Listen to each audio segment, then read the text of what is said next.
bigger problem I'd have with Eric Ten Hag than the other managers is that when you had sort of Jose and Louis van Gaal, they still played their way, but the supporters didn't like it. It wasn't Manchester United's way. Ollie came in, obviously wasn't a top-level manager. This guy's coming from Ajax. And because of that football club, you'd automatically associate that with playing a certain style of football. You can see those repeated patterns throughout a game. That's the bigger worry for me, because of Eric Ten Hag and what his past has been, that the performances are as bad as they are. I mean, it's really shocking when you sort of see them trying to build up from the back, play through midfield, and you see the other top teams do that.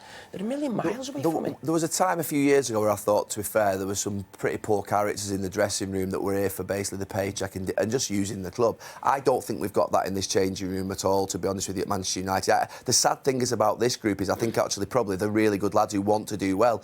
But when I see videos of McTominay like on social media about 4 or 5 weeks ago and fans are accusing him of not running back, that's just the weight of the world on his shoulders. That's not a lack of effort. That I know you disagree with me on this, Roy.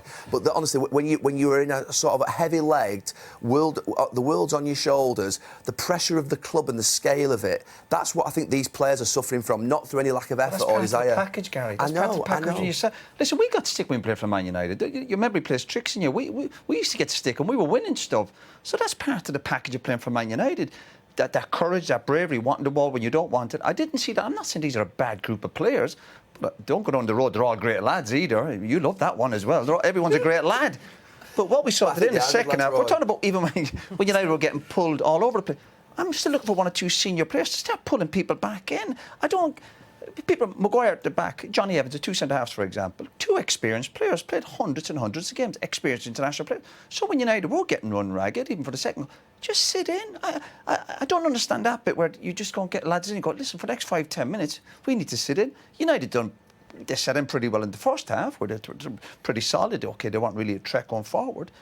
But where's that experience from these so-called characters of these experienced players? They sat in the first half, and it looks like Eric Ten Hag's gone in at half-time and thought the way forward in this match was to be more attacking and go for it a little bit. Well, he gambled too early. Yeah, and I don't think anybody in the stadium thought that was the right thing to do. The thing to do was to stay in the game at 1-0, probably with 15 minutes to go, 10 minutes to go, and then maybe have a little pop at them like they did last year. They scored in the 78th minute last year, in the 82nd minute. So I think, for me, he went too early, opened his midfield up and then got exposed. And at half-time, when I saw that substitution, I thought, is he injured, Amrabat? I'm sort of like, he must be injured because he can't have come off. He wasn't brilliant first half, don't get me wrong, but him in there potentially alongside McTominay, with maybe Bruno coming off the wing into the midfield, that would have been still as solid, and I thought we still would have been OK. But as soon as McTominay went in there alongside Eriksen, I just thought it just looked, and McTominay then started having to get the ball off his back 4, which he's already been told he's not good enough to do that because Eric Ten Hag wanted rid of him in the summer.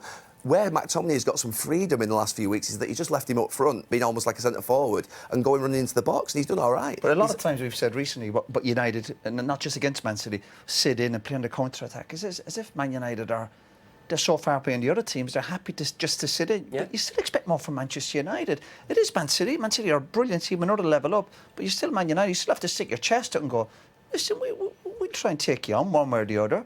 Instead, they just got weaker and weaker.